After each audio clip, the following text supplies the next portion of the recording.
Good evening. He was an innocent victim, targeted, investigators believe, at random. A 20-year-old U of T student shot and killed on campus just before Christmas. Tonight, a 28-year-old man is facing a murder charge in a shooting police believe was planned and deliberate. CTV's Beth McDonnell has the latest on this investigation. And Beth, investigators say they believe the accused came to campus with the intent to kill. Nathan, Toronto police say the young man killed was from India and was a bright student. Officers have charged a man with first-degree murder, but they're still trying to find out why the student was shot. He just brought positivity to every group. He was such an amazing and chill person. He was very spiritual. Friends are still grappling with Shivank Avasti's violent death. The 20-year-old third-year U of T Scarborough student was shot and killed on campus in the afternoon of December 23rd in a wooded area known as the Valley on the well-traveled Highland Creek Trail. Kashif Isar was in Avasti's lab group and says he was active on campus with cheerleading and powerlifting. He just brought that, that chillness to the group. Like, you were happy to talk to him type thing. He taught me how to do lifting in a gym. He was a very good person. This was a deeply tragic case. 5 days after the shooting, Toronto police arrested 28-year-old Babatunde Afuape and charged him with first-degree murder. Officers say he was on parole for firearms offenses and allege he was on campus for an hour before he shot Avasti, caught on security camera footage. They say he came to kill someone but don't know why he may have chosen Avasti. Based on our investigation, we do not believe that the accused and the victim were known to each other. It is our belief that this was a planned and deliberate act by the accused, and we have not yet found a motive for why Shivank was targeted. Avasti's killing has rattled students and is raising safety concerns. This petition, signed by more than 1,600 people, calls for better lighting, additional cameras, and a more visible security presence. Shivank did not deserve this, and I hope he gets his justice and the school changes their safety rules. Israr says he's feeling anxious back at school and doesn't feel comfortable in the Valley anymore after losing his friend. I'll be missing that niceness, that chillness that he brought to the group. I'll be missing gym sessions with him, and I'll be missing the work we did in the lab. Meanwhile, police are trying to figure out if others had an interaction with Afuape on the trails or around campus buildings. Anyone who may have seen him is asked to come forward. Immediately after the shooting, the university put the campus into lockdown to ensure everyone's safety. Tonight, the university said in a statement that mental health supports are available and wanted to remind everyone there is a Safe Walk program available. It also says campus patrols have increased. Reporting live, I'm Beth McDonnell. Nathan, back to you. Thank you, Beth. Police have identified the man shot and killed last Sunday on a GO bus as Osemwengi Irorere. Investigators say the 46-year-old was from Nigeria. Now, they've also charged a 40-year-old man in the shooting. Tyrell Gibson was arrested inside the Yorkdale subway station around 7:15 Sunday night. A short time earlier, a man was seen running from the bus terminal after another man was shot inside a bus headed for Oshawa. The victim died at the scene. According to court documents viewed by CTV News, Gibson has a criminal history dating back nearly 2 decades and has faced nearly 24 charges. He was charged with attempted murder on 2 different occasions in 2013, eventually pleading guilty to a lesser offense in both cases.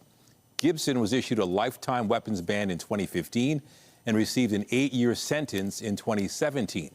However, it's unclear how much time he actually served. We have a developing story on line 2 this hour. Police are on the scene at Dufferin Station after 2 people were stabbed late this afternoon. Police and paramedics responded to the subway station at Dufferin and Bloor after 4:30 for reports of a stabbing and found 2 victims. There's no word on the extent of their injuries. The suspect, described as a white male with short blonde hair, an orange construction jacket and black hat, fled the scene. The TTC says trains are not stopping at Dufferin Station as they investigate. And just ahead, dramatic video as a Brampton home is shot up in an alleged extortion attempt. Tonight, we speak to the homeowner about the incident and why he and his family will never return to their home. But first, a look at the forecast. Here's a live look outside this hour. Not quite as messy out there compared to last night. It's mild, and we're going to stay above seasonal for the next few days. But there is a catch. Lindsay Morrison has a look at the current conditions. Hey, Lindsay. Yeah, Nathan, it's possible that by the end of this work and school week, we could be breaking temperature records. So, yes, it is mild. There is a catch, which we will get to. Right now, though, it is mostly cloudy out there. A little bit of mist, little drizzle in spots. And we're watching for the possibility of fog developing after midnight. It is mild today, 2 degrees this hour at Pearson Airport. Temperature up around 5 degrees, though, in Windsor. We've got a light westerly wind tonight, not amounting to a whole lot. Overnight tonight, we stay above freezing. 1 is the forecast overnight low. Average overnight low this time of year is -9 degrees. Coming up, we'll talk about the possibility of double digits on Friday, but we've got rain and then some snow in the forecast over the weekend. Details are coming up. For now, though, Nathan, I'll send it back to you. Thank you, Lindsay. Still ahead, anger, unrest, and sharply different accounts. A volatile day in Minnesota where an ICE officer fatally shot a woman. The dramatic moments caught on camera and blunt words from local officials.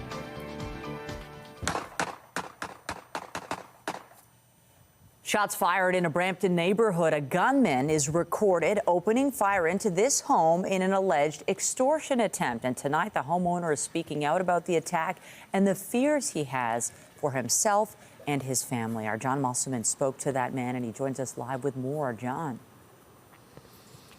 Well, Michelle, as you just saw, the gunman fired those shots into the home. But here's what happened next. The next day, they sent the video of that shooting to the homeowner, demanding hundreds of thousands of dollars in cash. This video obtained by CTV News shows the gunman firing at least 8 shots at a Brampton home last weekend. It was recorded by someone working with the gunman who was sitting in the car. A neighbor's camera also picked up the shooting. You can see it in the top left of your screen. Bullets smashed through the cars parked on the driveway and the garage door. The homeowner, his wife, and small child were inside. They were not hurt. The next day, this video showing the gunman firing the shots was sent to the homeowner and a text message with a demand for $500,000. We were able to connect with the homeowner today during a Zoom interview. He asked that we not identify him. I got a call on WhatsApp. First, they sent me the video, and then they called me, and they said, we did that yesterday, and it was on you. It was for you. We need that. We need money. You have 1 day, or else if you will not pay, we'll kill your family and you. The homeowner and his family have fled Brampton. He says he came to Canada from India 3 years ago. He's a small business owner operating an immigration and education consulting company.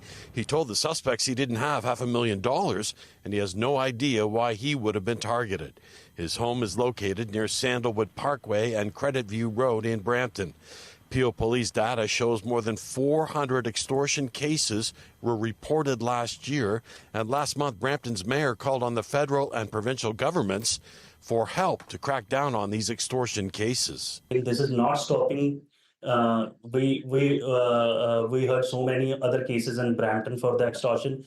If a small businessman like me is starting getting the extortion calls, then how the people will come to the Canada? As for the latest incident, investigators confirm it is an active case.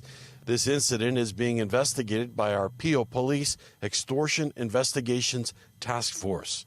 The victim, meanwhile, says he will never go back to his Brampton home. And the Brampton's mayor has also written to the Prime Minister. He's asking for additional funding for a task force to deal with some of these extortion cases in Peel region. Reporting live, I'm Jan.7, and I'll send it back to you. Thank you, John. And meanwhile, for the second time in the past few months, shots were fired at the same home in Richmond Hill early this morning. CTV's Mike Walker has the details on the residence that continues to be targeted by gunfire. Multiple gunshots fired at this large unoccupied house in Richmond Hill. A bullet striking the door of a security vehicle parked in the driveway. Police say a security guard inside that vehicle wasn't injured. It's scary. It's a very peaceful neighborhood. Investigators say this was a targeted drive-by shooting that happened just before 5 this morning at the large house on Bryson Drive.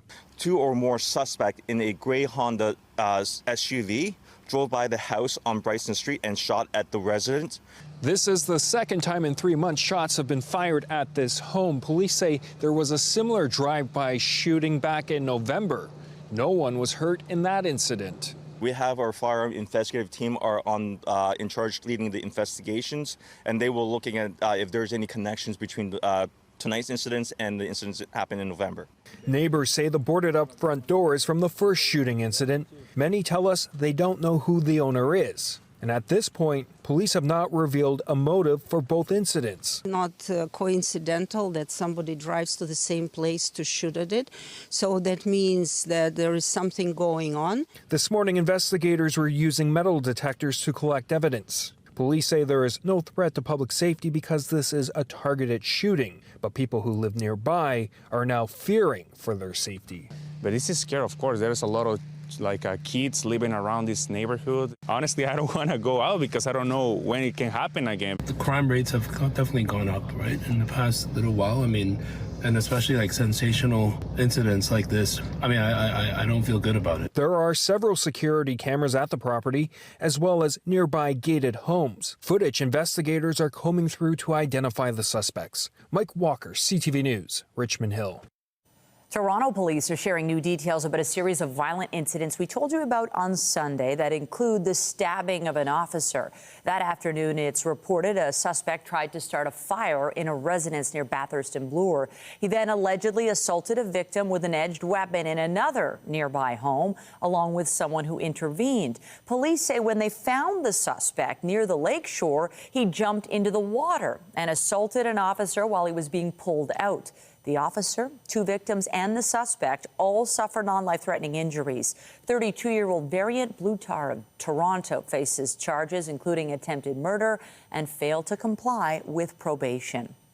The Ontario Fire Marshal's office is investigating a deadly fire in Peterborough. Emergency crews were called to a home in the area of McDonald Street and Park Street North around 3:30 this morning. A 27-year-old man was rushed to hospital where he later died. 2 other people were also taken to hospital for treatment. There's been no word on their conditions. The cause of this fire is under investigation.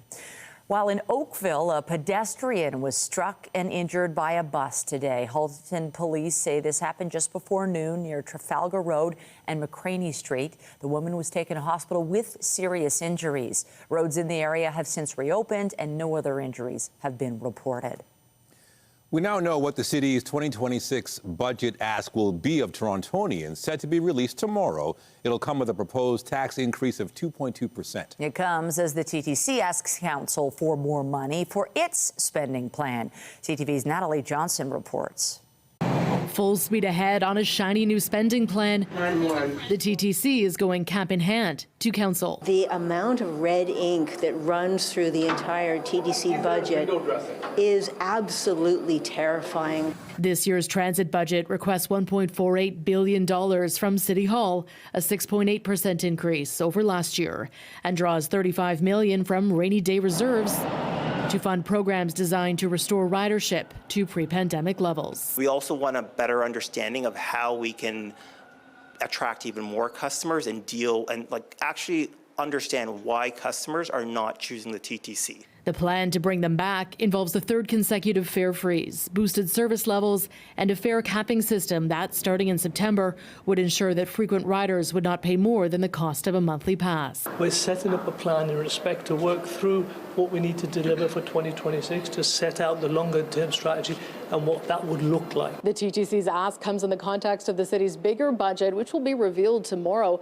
The mayor has said that the 2026 property tax increase won't be quite as high as in the past 2 years. Last year, the tax increase was 6.9% on the heels of a 9.5% increase the year before, the largest since amalgamation. Late today, the mayor's office confirming an olive branch to Toronto taxpayers, a 2.2% increase, well below Olivia Chow's previous hikes. I'm hearing from Torontonians that they recognize that there needs to be a property tax rate that can invest in the services that they rely on every day. People aren't seeing better performance. They're not seeing the results. They feel like they're paying more and they're getting less. The details still to come include whether the modest hike will require rating the reserves. Similar to the TTC strategy as the clock ticks closer to the campaign. It's wonderful to be able to knock on doors in an election year with service increases and no fare increase and fare capping, and those are all good things. An election year budget to win back both riders and voters.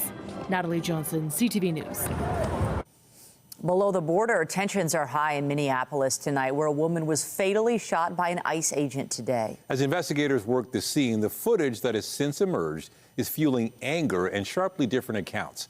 And we want to warn you, this story contains graphic content. CTV's Allison Hurst joins us with the very latest on the situation, sparking fears of an escalation of outrage and also prompting the governor to put the Minnesota National Guard on notice. Allison. Waltz says he has issued a warning order for the Minnesota National Guard troops, which means he has given them a heads up and put them on standby in case they need them to respond.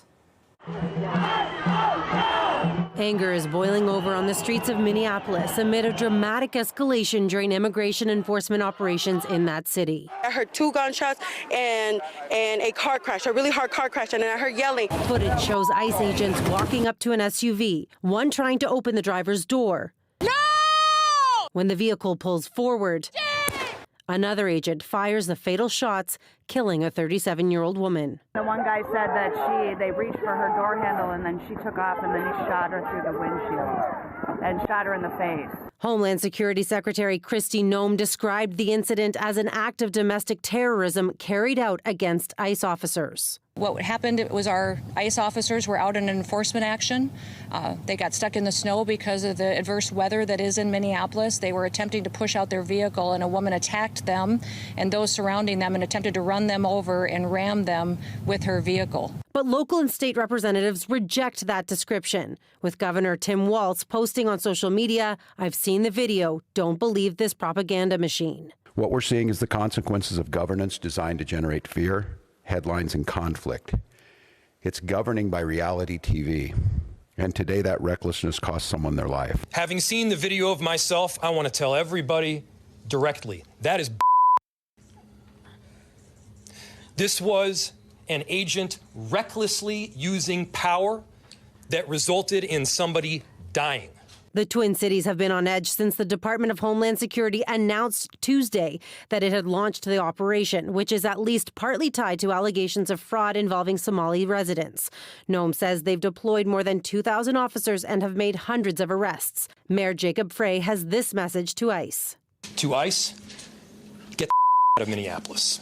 As the streets fill with angry citizens, the governor is calling for calm, saying protesting is a patriotic duty, but that it must be done peacefully. U.S. President Donald Trump also posted to social media about that video, calling it a horrible thing to watch. He says the ICE agent is recovering in hospital and that the situation is being studied in its entirety. But, quote, the reason these incidents are happening is because the radical left is threatening, assaulting, and targeting our law enforcement officers and ICE agents on a daily basis. Reporting live, I'm Allison Hurst. Michelle, back to you. Thank you, Allison. Prime Minister Mark Carney is heading to China next week as both countries look to ease trade tensions. CTV's Annie Bergeron Oliver looks at this important first visit by a Canadian Prime Minister in nearly 10 years. After years of tense relations, a change appears to be brewing as Prime Minister Mark Carney gets set to try and address thorny trade issues in Beijing with Chinese President Xi Jinping. No doubt there are going to be challenges and the two countries won't see eye to eye on everything, but there are some common and shared interests. Next week's visit will be the first by a Canadian Prime Minister in nearly a decade, and the first since China arrested and eventually released Canadians Michael Kovrig and Michael Spavor in retaliation for Canada's detention of Huawei's Meng Wanzhou. One of the biggest flashpoints that's expected to come up, tariffs. Canada imposed a 100% tariff on Chinese electric vehicles in 2024, a move met by China, who implemented a punishing 100% tariff on canola oil and a 25% tariff on certain pork, fish, and seafood products. We hope that there'd be tariffs, removed immediately. But as I say, this, history has said that the removal of those tariffs does take some time. But while this three-day trip is being viewed as a relationship reset, experts say Canada has to be cautious not to trigger any alarm bells in Washington, with negotiations on the North American trade deal set to begin later this year. If we are seen to go too far down the path of befriending China, we know who in Washington is going to be irritated by that. But while tariffs are expected to loom large, the Prime Minister's office says energy, agriculture, and international security are all up for discussion. Annie Bergeron-Oliver, CTV News, Ottawa. Meanwhile, Chrystia Freeland will resign as a member of Parliament on Friday. The former Deputy Prime Minister accepted a voluntary role as an unpaid economic advisor to Ukraine's president on Monday. Later that day, the longtime Liberal said she would step down as an MP within weeks. She then faced criticism from opposition members who said she should have resigned before taking a job advising a foreign government while still an MP. Her departure from Parliament will mean a by-election in the riding of University Rosedale. Well, after the capture of Venezuela's dictator, Nicolas Maduro, the Trump administration is moving in to control the country's oil, from selling it to the seizure of 2 tankers in an early morning raid. CTV's Joy Malbin has the details. Dramatic pictures posted by the Trump administration show the U.S. Coast Guard boarding a Russian-flagged oil tanker after chasing it in the North Atlantic for 2 weeks and risking a conflict with the Kremlin. Moscow officials angrily called the U.S. seizure outright piracy. Another vessel captured in the Caribbean, U.S. forces seen rappelling onto the deck of an empty vessel called the Sophia. Both ships accused of violating U.S. sanctions after the Trump administration ordered a blockade of Venezuelan oil, capturing its president Nicolas Maduro in a daring raid, accusing him of operating a narco-terrorist regime. So our military is prepared to continue this. As he said, the president, when he speaks, he means it. He's not messing around. It comes as President Donald Trump says he's in charge of Venezuela and will control its oil, posting the country will turn over 30 to 50 million barrels of oil to the U.S. The administration claims it has tremendous leverage to force the socialist government to become an ally. We're going to sell it in the marketplace at market rates, not at the discounts Venezuela was getting. That money will then be handled in such a way that we will control how it is dispersed in a way that benefits the Venezuelan people, not corruption, not the regime. After a classified briefing, several lawmakers are critical of Trump's attempt to reshape the world order. This is an insane plan. They are talking about stealing the Venezuelan oil at gunpoint. I am totally dissatisfied about their answers of going into other countries. The Trump administration intends to oversee the sale of Venezuela's oil indefinitely, as President Trump plans to meet with major U.S. oil executives Friday about restarting drilling in Venezuela. Joy Malbin, CTV News, Washington. The Trump administration's national security strategy to dominate the Western Hemisphere may include plans to take over the Danish territory of Greenland. And Greenlanders no longer consider the U.S. president's words as empty threats. CTV senior correspondent Judy Trin reports. Greenland's vast expanse contains valuable, untapped natural resources. U.S. President Donald Trump covets the territory in the name of national security. He views it in the best interest of the United States to deter Russian and Chinese aggression in the Arctic region. And so that's why his team is currently talking about what a potential purchase would look like. The White House has not set a price. It prefers to acquire Greenland through diplomacy, but will not rule out using military force. Greenlanders like Inuit activist Aju Peter fear Trump will attack her birthplace, like he did in Venezuela. It startled me. Some time ago, I didn't take it seriously, but now seeing what the President of the United States can do, it's a real threat. The semi-autonomous Danish territory is home to 56,000 people, protected by NATO. If the Americans attack or try to annex Greenland, Denmark will have to invoke Article 5 in NATO that says that NATO countries have to come and help us against that attack. The Americans would, of course, veto that, and then NATO would be finished. Greenland shares a border with Canada on Hans Island in the Arctic Ocean. Now both have faced American threats of annexation. We stand with Denmark, we stand with Greenland. Our closest partnership is with the United States, and we'll work with everybody to make sure that we move forward together. The Prime Minister says Canadian forces can protect the Arctic from Russian and Chinese threats. What the military alliance can't do is protect member nations from an ally. Judy Trin, CTV News, Ottawa.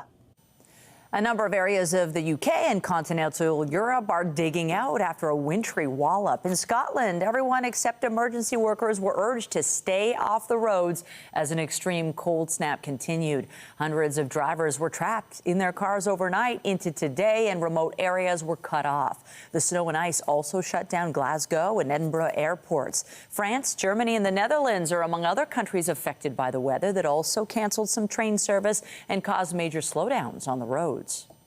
Millions of Orthodox Christians here in the GTA and around the world are celebrating Christmas today.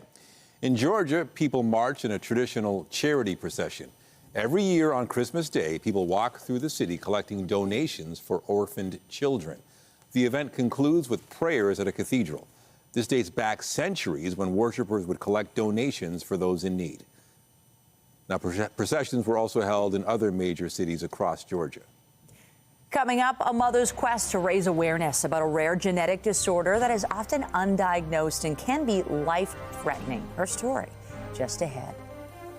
And I'm Pat Foran. Coming up on Consumer Alert, are you planning to buy a new car this year? If you are, get ready to pay more. Prices remain high and show no signs of coming down. We have some advice that can help you save money, whether you're buying new or used. That story is just ahead. Well, at this time of year, our average daytime high is about -2 degrees. It is, of course, January after all. But the next couple of days, we're experiencing a little bit of a thaw. Beginning tomorrow, forecast daytime high 5 degrees. The temperature could be double that by Friday. We're going to talk about the potential for some rain and maybe even some localized flooding, though, coming up. Stay with us. CTV News will be back in 2 minutes. When you see it happen, send it to CTV News. Text 10400 from your screen to ours. Text 10400. New vehicles are becoming a luxury item for many drivers as prices hit record highs with little relief in sight. The industry had mostly recovered from pandemic supply chain issues, only to be hit hard by inflation, tariffs, and other factors. Here's Pat Foran with a Consumer Alert. Pat. Thanks, Michelle and Nathan. Car prices have gone up so much, the average price of a used car is almost the same price as what a new car sold for 7 years ago. But many of us need a vehicle to get around. If you have to buy one, there are things you can do to try and save money. If you're in the market for a new vehicle, get ready for sticker shock. According to Auto Trader, a new car in 2019 sold for about $40,000. In 2025, the average price jumped to more than $63,000. The median price of a used car 6 years ago was just under $19,000. Last year, the price almost doubled to more than $35,000. This is the new norm. So if you have been thinking about, okay, it used to be $25,000, now they're mid-30s, I'm going to wait it out, I would not suggest that. If you're buying new, watch out for dealership add-ons. You could be pitched extras you may not want or need. Add-on products can add hundreds, even thousands of dollars to the price of the vehicle. So don't let a dealership pressure you into paying for them or tell you that they're mandatory. They're absolutely not. Leasing can make sense for some drivers, but before you lease, there are trade-offs to consider. Make sure you know what the mileage limits are, the fees that you could face at the end of that lease, and any sort of maintenance or repairs that you have to pay when you turn in the car at the end of the lease. When it comes to financing, if you're buying new, you may be able to get incentives such as reduced interest rates through the manufacturer. If buying used, it can pay off to check with your bank or credit union. Sometimes dealerships offer promotional financing, which can save you a lot of money. But at the very least, talking to the bank gives you a baseline that you can compare against what the dealer offers. And when it comes to those really long 84 or 96-month loans, think twice.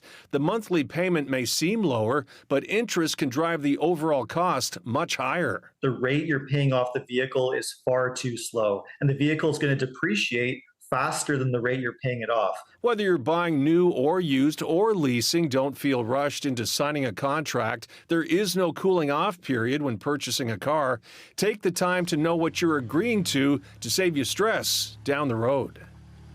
And when it comes to buying a vehicle, Car Help Canada recommends buying a hybrid. Most don't cost more than a gasoline model. They save you money on fuel and are generally very reliable and have a higher resale value. On your side, I'm Pat Foran. If you have a consumer story idea, email us at alert@ctv.ca. Well, it is mild and it is melty out there, but I think people will be reveling in the forecast for tomorrow because we just haven't seen the sun in a while. Yeah, that's true. So it's nice to get a little bit of sunshine, and also it's nice to be above seasonal. Yeah, tomorrow I think is going to be a pretty nice day to spend some time outside. We have some active weather in store for Friday and over the weekend. So yeah, tomorrow is your opportunity to get outside.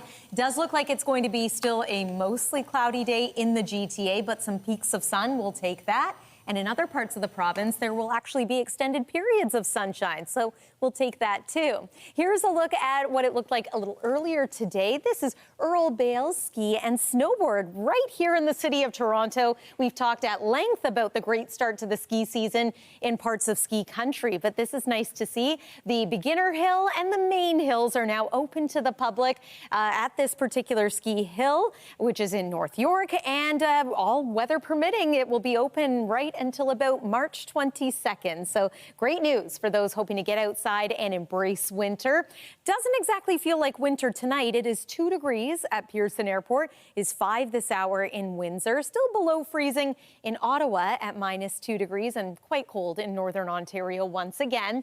But tonight we remain above seasonal. 1 degree. On the plus side is our forecast overnight low here in Toronto. Average low this time of year is -9. Expect mostly cloudy skies and a bit of fog developing, especially as we move past midnight. Waking up tomorrow morning, that fog will be there. It burns off. And then again, a mostly cloudy day, but some varying amounts of sun.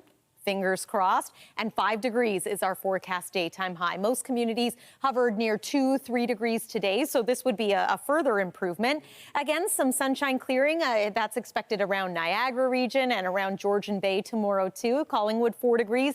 6 expected for you in Burlington, and a nice looking day in Huntsville. But again, lots of melting going to be happening, especially outside of the GTA. The snowbanks are very high. So one thing you could do is try your best to keep snow and ice away from any storm drains as the water begins to melt. It could pool on some roads, driveways, and parking lots. All is pretty quiet tonight on the satellite and radar, and will be through the day tomorrow. But our next disturbance is developing stateside right now, and this one does look like it's going to bring us another shot of rain, maybe 5 millimeters in Toronto, up to 15 millimeters elsewhere. And this is mainly going to be a Thursday overnight and into Friday setup. There's our sunny breaks into tomorrow in some areas. Fingers crossed again that we're going to see some sun here in the GTA. Wet weather moves through in the overnight hours, will be with us through the morning. There's the front moving through Friday afternoon. Behind this, we're going to cool down a little bit. Double-digit temperatures possible early Friday, and then cooler conditions for the weekend. Look what starts to creep in during the day on Saturday. That's the next round of active weather, likely to start off as some rain and then change over to some snow. 10 degrees, the forecast high for Friday, perhaps even temperature going even higher than that in some places. But 3 degrees daytime temperature on Saturday, overnight low -2, and then Sunday is going to look and feel a lot more like January, with some flurries in the forecast as well. That's your look at the weather. Nathan, over to you. Thank you, Lindsay. Also tonight, cheaper generic versions of weight loss drugs Ozempic and Wegovy could be on pharmacy shelves in a few months. We explain.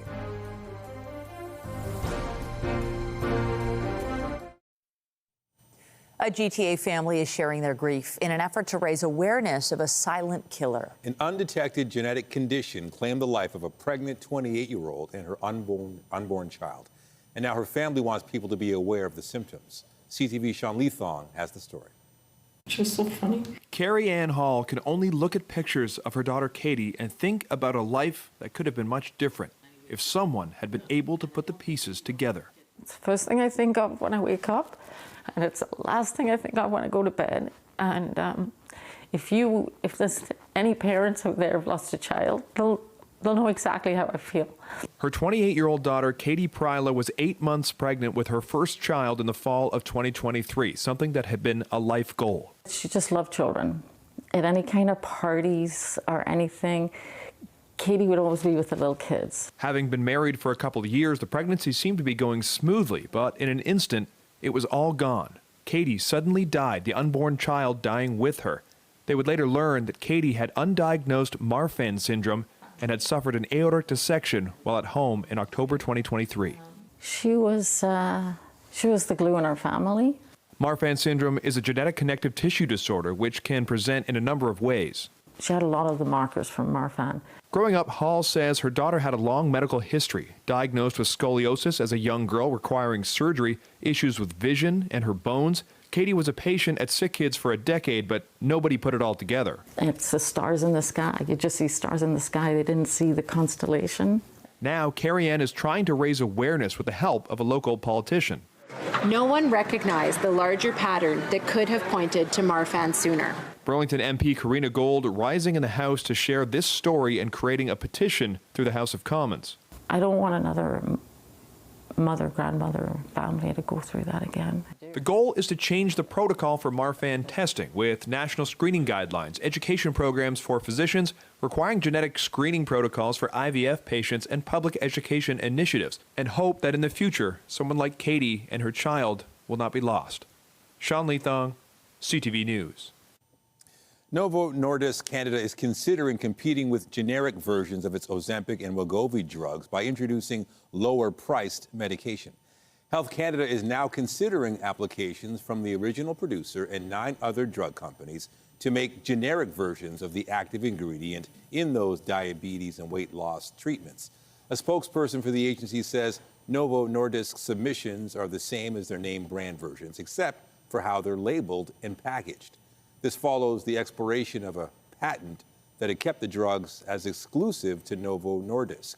Health Canada agency says evaluating the drug is a complex process because its products were developed using biological processes, while the generic versions are made using chemical means.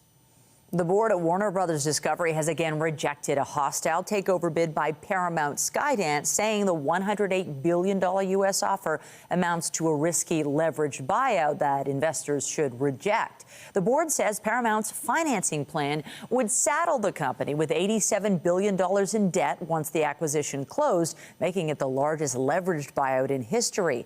Both Paramount and Netflix have been pursuing deals to acquire Warner Brothers Discovery, with the board's decision meaning a deal with Netflix remains on track. Analysts say despite the Netflix offer having a lower headline value, it presents a clearer financing structure and fewer risks than the Paramount bid. This comes as an industry group representing movie theaters in the U.S. and Canada warns it's concerned any takeover of Warner Brothers Discovery will mean fewer theatrical releases and too much power in one studio's hands.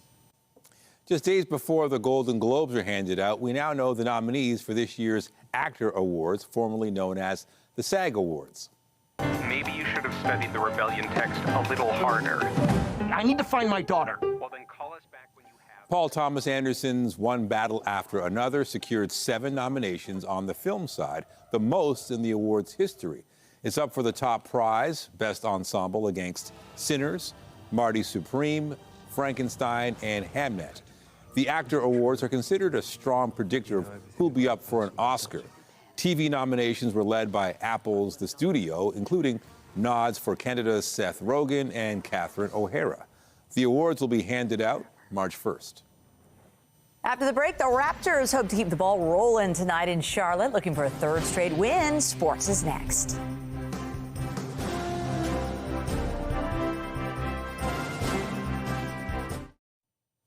Washington is wasting no time taking control of the oil industry in Venezuela, and that poses a risk to Canada's industry. BNN Bloomberg's Morella Fernandez has more. The U.S. now says it will control Venezuela's oil industry indefinitely. Washington also says it's importing over $2 billion worth of oil from Venezuela. The barrels of heavy crude will be refined in the U.S. The news sent the global price of oil down today. But Canadian crude has been clipping all week, with concerns that the heavy, sour crude Venezuela will export will compete with the similar Canadian product. Home sales in Toronto dropped almost 9% in December from the same month in 2024.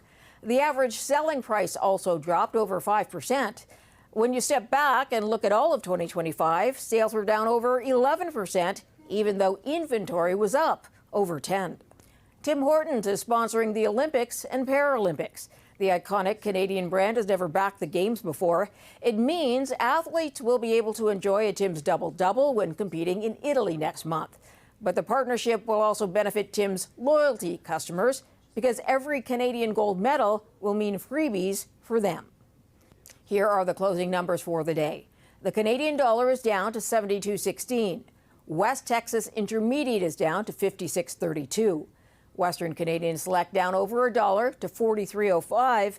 And the TSX lost 271 points today, but remains above 32,000. Those are your business headlines. I'm Marilla Fernandez.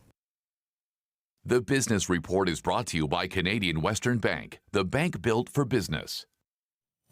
As the province joins other employers in scaling back hybrid work rules, office vacancy rates across the country dropped last year for the first time since the pandemic.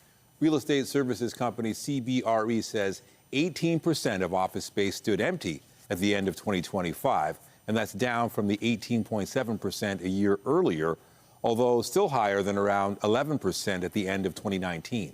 The report says Toronto accounted for most of the new space leased, making up for losses in markets like Ottawa and Calgary. For veterans or Canadian Armed Forces members who rely on public transit, the new year means expanded free travel privileges. Back in March, Metrolinx announced those service members would be able to ride GO Transit for free. Now they are also able to board the Up Express without tapping. Officials say riders taking advantage of the fare exemption should make sure they carry proper National Defense ID. Home sales in the GTA fell last month as buyers remained on the sidelines amid a lack of confidence in the economy. For households that have been considering purchasing a home, I think they've recognized that there's a lot more choice out there, which means they also have a lot more negotiating power. And that's one of the reasons why we've seen selling prices edge lower as well over the past years, is people that have been active in the marketplace have been able to negotiate better deals and say what they saw, in 2024. And that's another reason why affordability has improved. The Toronto Regional Real Estate Board says nearly 3,700 homes changed hands in December, and that's down 9% compared to the same time last year. The average selling price also dropped 5% compared to 2024. It was just over $1 million last month. Summer may be the furthest thing from many Torontonians' minds right now, but the city is making preparations for a return of a seasonal staple. Applications are now open for the 2026 CafeTO Curb Lane program. It allows restaurants and bars to expand their outdoor seating space by temporarily taking over a lane on the roadway. Other parts of the program permit patios on sidewalks and some private spaces. The initiative was first launched as a pandemic response tool in 2020. And the city says around 1,500 establishments took advantage last year. And CafeTO Curb Lane applications are due by noon, February 11th. The company behind a popular online chat platform is considering going public. Bloomberg News reports Discord made a confidential filing in the United States for an IPO. The platform has an estimated 200 million users per month and is popular among gamers and streamers. Bloomberg's report cited people familiar with the matter, saying deliberations are ongoing and the IPO listing may not go ahead. A spokesperson for Discord said the company's priorities are user experience and building a strong, sustainable business. In sports, the Toronto Raptors are on the road tonight looking for their third straight win. Here's Ingram spinning around, creating all net. Toronto beat the Hawks on Monday, its second win against Atlanta in back-to-back games at Scotiabank Arena. Tonight, the Raptors take on the Hornets, who have only 13 victories this season, but Charlotte had a 27-point win over the powerhouse Oklahoma City Thunder on Monday. To hockey, you can call it a mammoth win for the NHL's newest team. Utah's getting an outdoor game. It's what the people need. It's going to be exciting. So let's give it to them. Utah will host Colorado for next season's Winter Classic. It'll be played in Salt Lake City. Now, the date has not been announced, but the Mammoth will draw its largest crowd ever at a venue that seats more than 54,000 for college football at the University of Utah. When the puck drops, all 32 NHL franchises will have played in an outdoor game. Get Toronto's top stories, breaking news alerts, and watch live. Download the CTV News app. Well, we are above the freezing mark. It is mild, and it is about to get even milder, Lindsay. Yeah, so we remain overnight tonight, temperature above freezing. Watch for a little bit of fog developing early into the overnight hours and then tomorrow morning. It burns off. It's looking like a nice day tomorrow. Here's one more look at the satellite and radar. All is pretty quiet tonight, but let's talk about the next few days here. So 10 degrees on Friday. We do, however, have some rain in the forecast that day. Then we're going to cool down for the weekend. 3 degrees daytime Saturday with some rain expected, and then a changeover to snow as that temperature cools. And then by Sunday, we're into flurries. Temperatures more normal for this time of year. Early next week, though, we're back above the freezing mark again, just not quite as dramatically so. Michelle and Nathan. Thank you, Lindsay.